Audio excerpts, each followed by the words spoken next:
મંગલ મૂર્તિ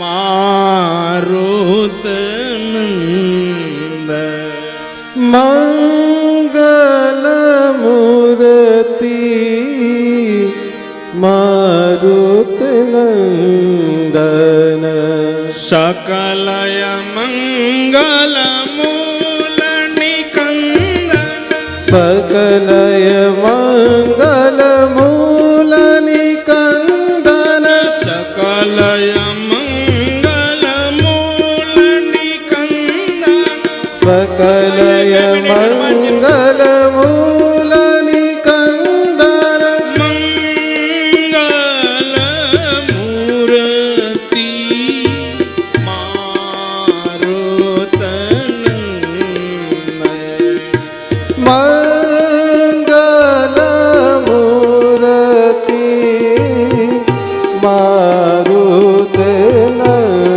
નંદન પવન તનય સંતન હિતકારી પવન તનય સંતન હિતકારી પવન તનય સંતન હિતકારી પવન તનય સંતન હિતકારી હૃદય મિરાજત અવધ વિહારી હૃદય બિરાજત અવધ બિહારી મંગલ મૂર્તિ મારુત નંદન મંગલ મૂર્તિ મારુત નંદન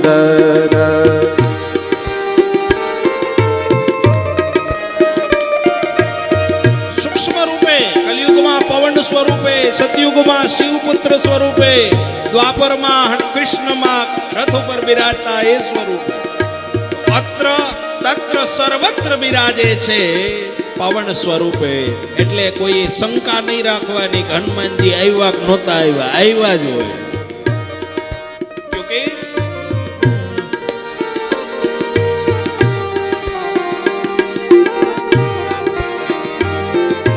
માત પિતા ગુરુ ગુણપતિ સારદ માત પિતા ગુરુ ગણપતિ શારદ શિવા સમેત શંભુ સુત નારદ શિવા સમેત શંભુ સુખ નારદ મંગલ મૂર્તિ મારુત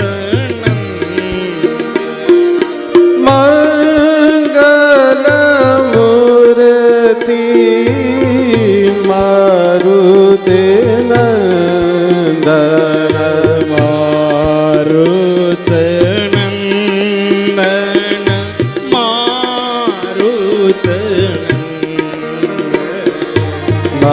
મારુત નંદન મારુત નંદન સાધુ સંત કે તુમ રખવારે સાધુ સંત કે તુમ રખવારે અસુર નિકંદન રામ દુલારે અસુર નિકંદન રામ દુલારે મંગલ મૂર્તિ મારુત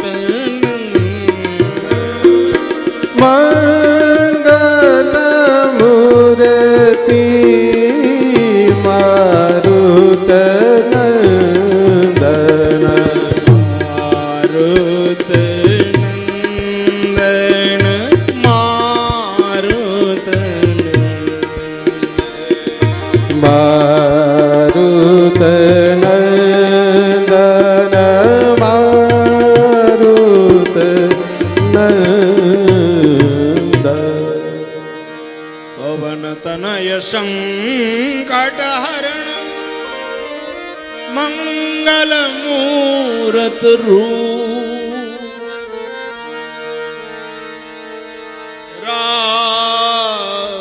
સહિત હૃદય બિરાજ. હૃદયમાં બિરાજે એટલે આમ ઘણા લોકો કે હનુમાનજી આમ છાતી ચીરી. તો કોઈ ઘણા પ્રશ્નો પૂછે, હાચુકા છાતી ચીરી છે, હાચુકલાય છે, છાતી ચીરી. ફોટા બહુ જોઈએ આપણે, પ્રસંગમાં ક્યાંય સાંભળ્યું હોય એવું. ખરા અર્થમાં તાત્વિક દ્રષ્ટિમાં એવું કહી શકાય કે છાતી ચીરી ન હોય, પણ જેના હૃદયમાં જ રામ લખન જાનકી બિરાજતા હોય એ છાતી ચીરવાની જરૂર નથી, હૃદયમાં બિરાજે છે. ઈશ્વરો સર્વભૂતાનાં હૃદયેશ અર્જુન તિષ્ઠતિ. ભગવાન બધે હૃદયમાં પહેલા, એ પહેલા છે એટલે હૃદયમાં આધિપત્ય છે, હૃદયમાં સ્થાપિત છે એટલે છાતી ચીરીને બતાવ્યું. એટલે આપણે ઘણી વાતમાં નથી કહેતા હું હનુમાનજી નથી, નહીતર હમણાં છાતી ચીરીને બતાવું. છાતી ચીરવાની જરૂર જ નથી. કેમ? તો કે તારા હૃદયમાં છે. બસ હૃદય બિરાજત અવધ બિહારી, હૃદયમાં સ્થાપિત છે. એ હનુમાનજી મહારાજની વંદના કરી છે.